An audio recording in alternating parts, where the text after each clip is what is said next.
Hey folks, Quilly18 here, and welcome to my first impressions video for Europa Universalis V. That's right, we can actually call it by its name. It may have been the worst kept secret in gaming history ever that Project Kaiser, or Caesar, however you prefer, was in fact EU5, but it now has been officially announced. We have a trailer for it, which is playing in the background, but there will be some gameplay footage in this video. However, I am limited to showing no more than 15 minutes of gameplay footage, which is not really conducive to doing a Let's Play, especially the way I play, where often takes me 30 minutes just to unpause, and that's when we're playing Pac-Man.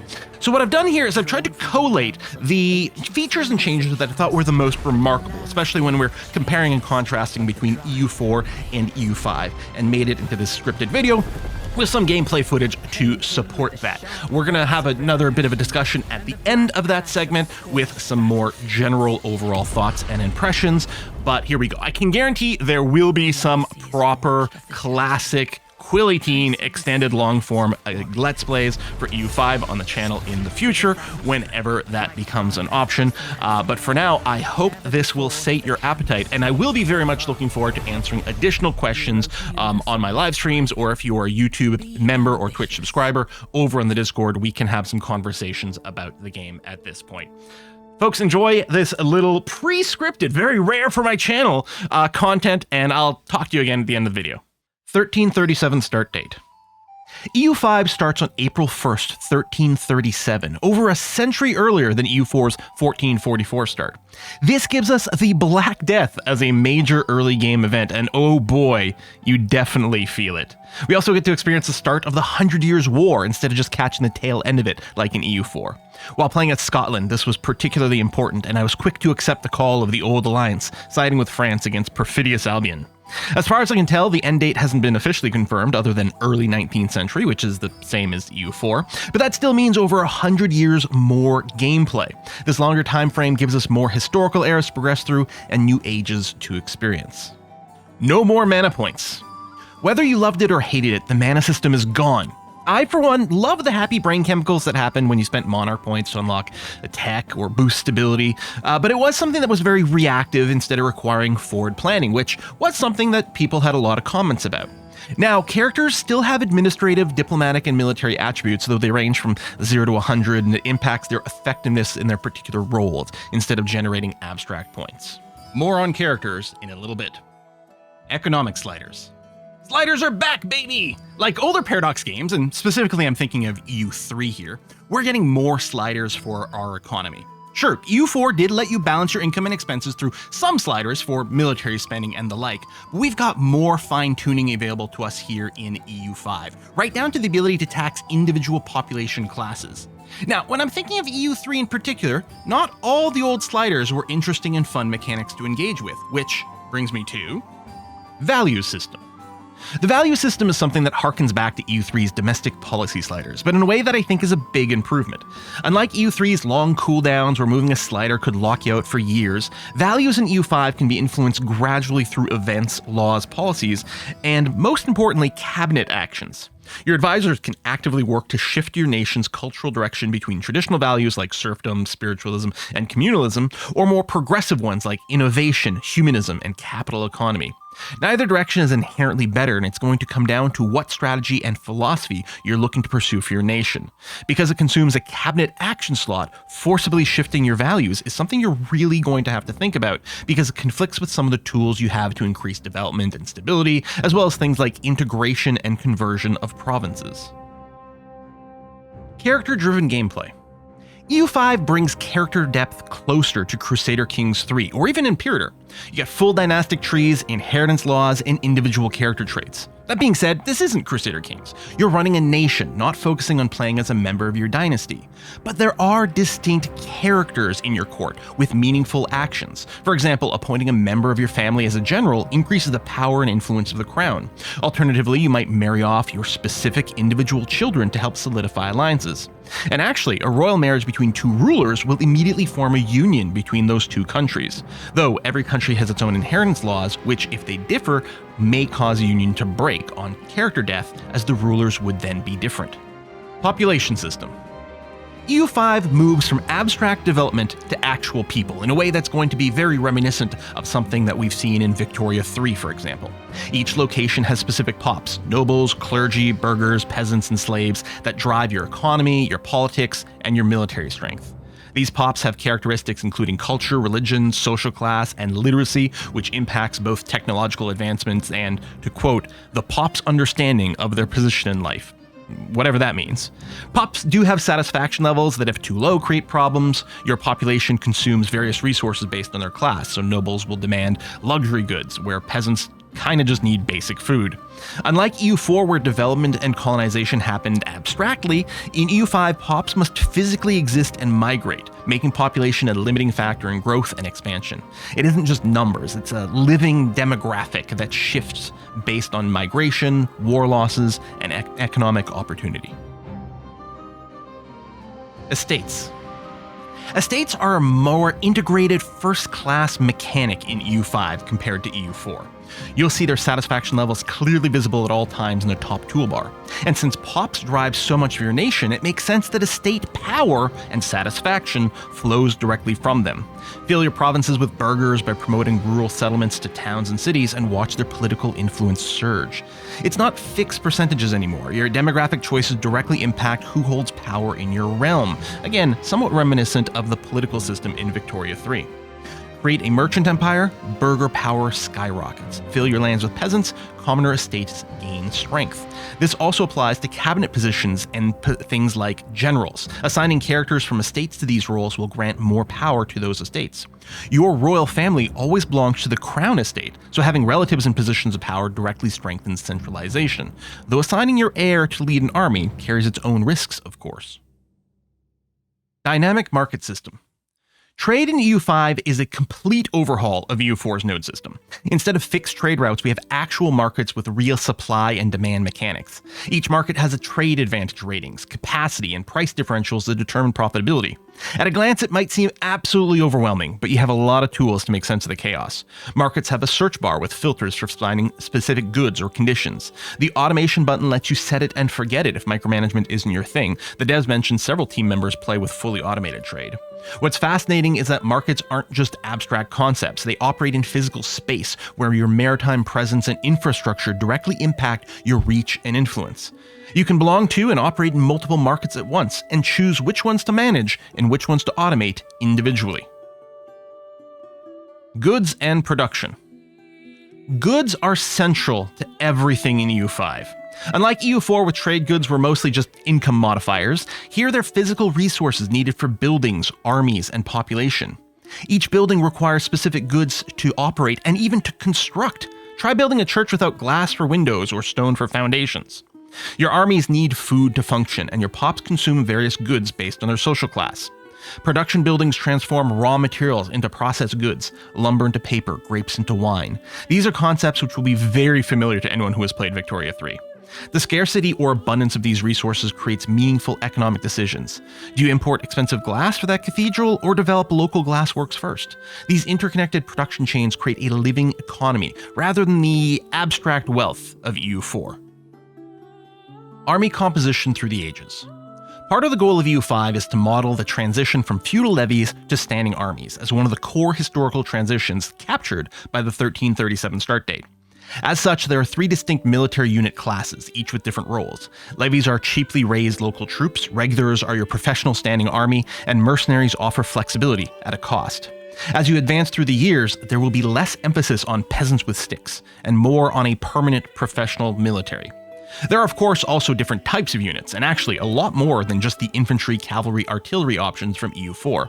You can freely reorganize regiments between armies as needed, and I strongly suspect this is going to be an area that will see a lot of min-maxing and optimization once more players start tearing into the game mechanics. Army and Navy objectives. EU4 eventually got a bit of army automation, but EU5 really gives you a lot more tools in this regard.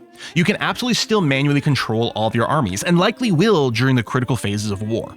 But like Hearts of Iron and Imperator, you can assign armies specific objectives, patrol territories, perform carpet sieging or more careful, focused sieging, or performing logistic and support duties. This reduces micromanagement while giving you strategic control. The same applies to your navies, and even in peacetime, this is a way to help you build maritime control and expand your economic reach. 27,518 unique locations. The map is big and incredibly detailed. In EU5, there are over 27,000 locations. Compare that to EU4's 3,200 land provinces. And each one can be upgraded through the settlement hierarchy, creating a lot more meaningful map interactions beyond just conquering provinces and painting the world in your color. Locations have control values that decay with distance from your power centers, your capital. Far territories require governors or naval presence to maintain control, making huge empires much harder to manage. One of the goals with EU5 is to give you ways beyond simply blobbing to become more powerful. In fact, they're hoping to make full world conquest basically impossible, though I'm sure plenty of players will find ways to achieve that. Automation options. Alright, I think by now it's pretty clear that EU5 is a huge, complicated beast with a ton more systems and subsystems than EU4. That's one of the reasons that now there are options for enabling automation on nearly each individual mechanic in the game. Something that reminds me a lot of the excellent Distant Worlds series, the Space 4X game. Anything you don't want to deal with, or at least don't want to deal with right now, can be set on auto while you focus on more pressing matters. We talked about assigning objectives to armies and navies. Maybe you don't want to optimize attack sliders to keep the burgers above 50% contentment. Well, there's a button specifically for that. I love trade mechanics in strategy games, but sometimes I just need to make sure the basics are being handled while I navigate a war, especially when I'm part of more than one trade market. Now I can go and on an individual basis, make sure that I'm using up all of my trade capacity without having to double check every 2 seconds. Nearly every screen in the game has one, and often many, toggles for automation. You can even choose to automate entire sectors of the game, which might be really useful when you're just learning EU5 and want to concentrate on mastering just one area at a time. Replayability through stories, emergent and otherwise. EU5's 1337 start date creates a dramatically different historical playground than EU4, but more than that, it seems to push to create more unique stories for each nation. I played as Scotland, where right from the start you find yourself in the Civil War.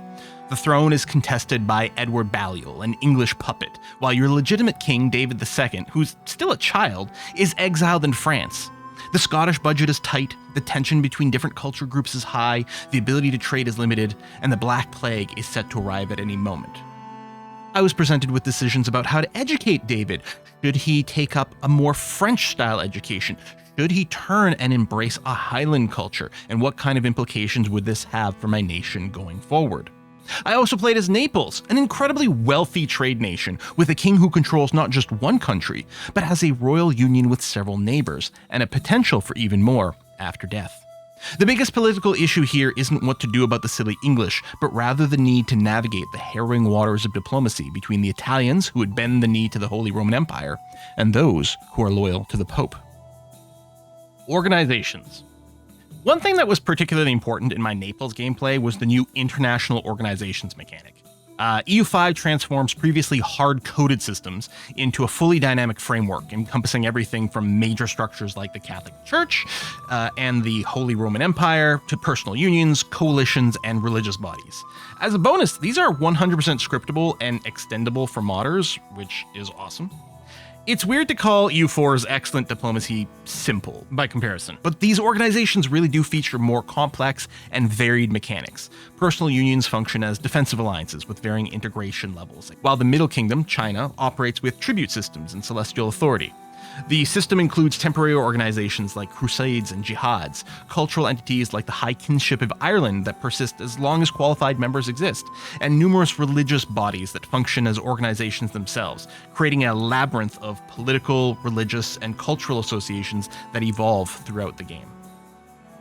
And that brings us to the end of the prepared and scripted content for this video. Got a few more things and comments I want to make over here, but first I do want to say if you are new to the channel, of course, make sure to subscribe, and in general, leaving a like and a comment makes a big, huge difference. Now, what did it actually feel like to play Europa Universalis V? Well, it felt like playing Europa Universalis. And that's, I think, the most important point over here.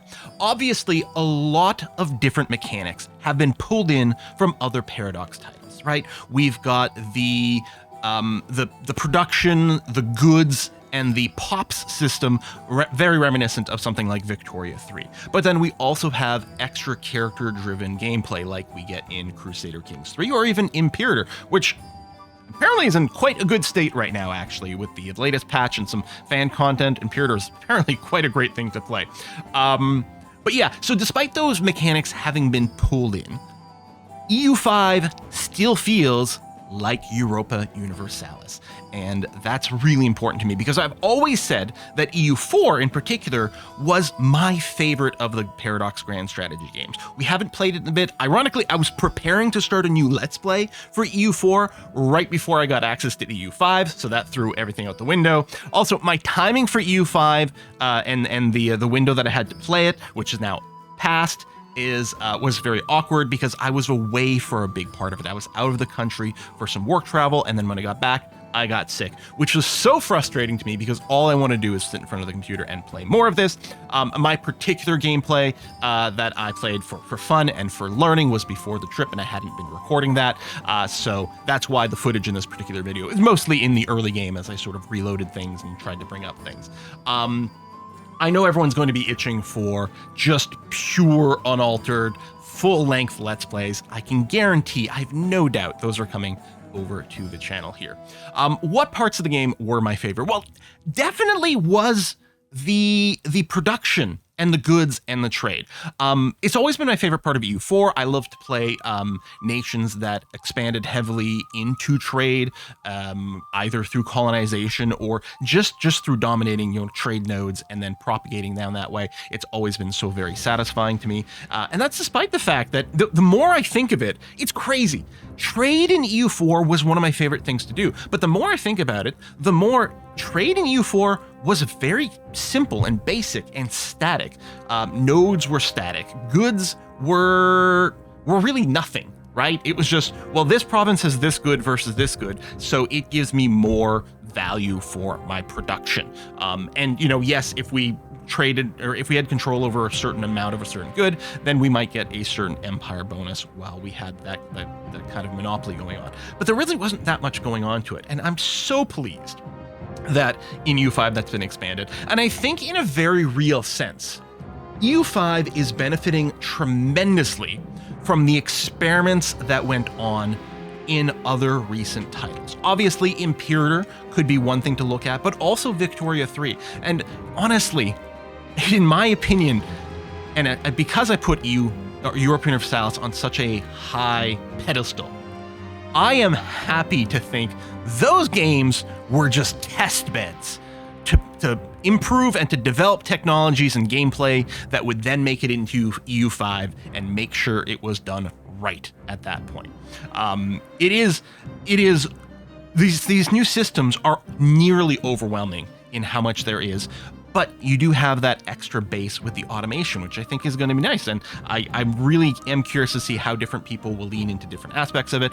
One of the things I've complained about, and those of you who watch the channel know that I've complained about this endlessly, is the sort of annoying micromanagement that can go on with military and some things. I've complained in Europa or Crusader Kings and things like, why can't we have the ability to right-click on an enemy unit and just have your army go and chase that things down and follow it, which you can do in Stellaris? Well, there's literally a little chase command in EU5 to do exactly that if you right-click on an enemy army. I don't think that was showcased in any of the videos here, but at the same time, that may be less important because now the army objectives, or Army and Navy objective system is in here to automate some of that tedium away. And as I said in that section, I have no doubt that in the thick of like the most critical portions of war, you're still going to be managing your armies manually, and it still feels exactly the same as managing your armies in Europa Universalis or Crusader Kings, right? You've got your big blobby army that you're kind of moving around. There's a little bit more complexity there because not only is there sort of the attrition system, which we've had before in EU4, but supply lines and food is certainly something. Armies do need to get food from nearby provinces. Actually, and this wasn't really showcased in the video, but the way that food in your entire nation is worked and operated, the way food works inside of a particular trade market, the way it gets distributed to provinces is really fascinating to me, and adds an extra layer of realism and complexity. But it's complexity is an interesting topic in any game, really, and potentially even more so in Paradox games, which are notoriously fairly complicated. But when the complexity comes from something that is intuitive to us as human beings, because it's something that we deal with in real life, it's less bad. I think that's one of the reasons that Crusader Kings work so well. Because let's be honest, Crusader Kings 2 or 3, for example, they are very complex games with a lot of different systems going on in them. And yet they don't tend to feel that intimidating because at its core, it's just people doing people things mostly, right? The hardest thing is understanding what the word primogeniture means, because it's not a word that we've encountered a lot. And so systems, I think, can be fairly complex in games, but still feel approachable if that complexity isn't arcane, because it is rooted in basic stuff. With buildings, well, they take good A and turn into good B. Okay, I can kind of understand that. I do suspect, even me with my incredible love of trade, I strongly suspect the markets are going to be something that I do automate quite often. Because as we saw with, like, if you go back and check the Naples section, I mean, Naples has so much trade potential that using it all up in the most efficient way was just going to involve, it wasn't going to be anything complicated, but it was just going to involve a lot of little clicking. Okay, it's like, okay, well, I'm going to do a level 3 silver import from the Genoa market. And then, okay, and then the trade differential won't be as profitable. So then I'll start another one here, and then another one here, another one here. And that little clicking and micro seemed pretty quickly to me like, okay, that might get a little bit annoying and tiring to do, but you can just hit automate, and then presumably it'll just keep trying to do the most profitable trades. But you might want to still prioritize things. For example, there might be goods that your population needs to be happy, which isn't the most profitable, but you want to make sure it comes in. What I like, and again, if you go back to check that section, you can lock a trade after you set up a trade. In fact, I think by default, any trade you initiate manually is set to this locked state, where even if you automate trade in a market, it will not change the trade that you set up manually, that you locked in place there. So you get the best of both worlds. You get the manual control to make sure that certain things are being done right, and then you got the automation to fill in the corners and cover the bits that might feel a little bit tedious. It's like, say, the carpet sieging. And yeah, Europa Universalis did ultimately get some automation for, rebel suppression and sieging. And I say eventually, I mean, at this point, it's been in there for a long time, but these weren't necessarily things that were in to start off with. And that helped a lot, but it's the extra tools in here are fantastic. And it's one of the things I always praised Imperator quite highly for, because it had some of these features. And so I really like that. You've won the war, you've handled your armies manually most of the time. Now it's time to go and give them all the carpet siege command. And I didn't really highlight it in this video, but there's a focus siege command, which keeps your armies in bigger groups, so they're less vulnerable to having their little micro stacks wiped, and also make sure they prioritize fortresses. So I like that there are two different siege options. There's an automated option for having your armies handle some logistic tasks, like go and refill your food supply. And then, yes, several different options there for your navy as well.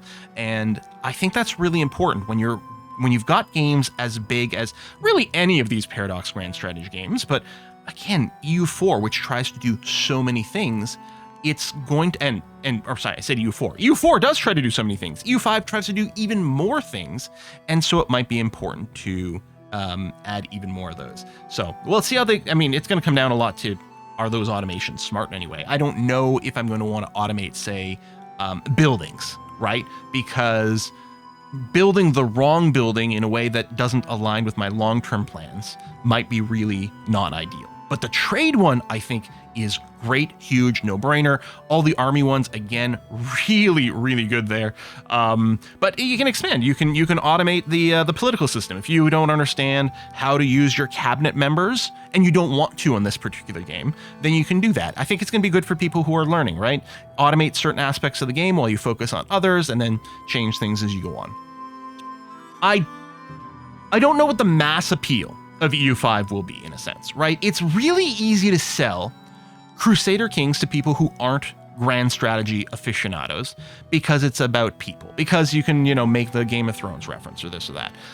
It's fairly easy to sell, say, Stellaris to a lot of people as their, an introduction to a grand strategy game / 4X game / whatever we want to call what Stellaris is, because sci-fi is cool. And while it does, there's a lot of stuff that goes on in Stellaris, it does sort of build up a little bit more slowly for you. You start with just one planet and then you expand from there.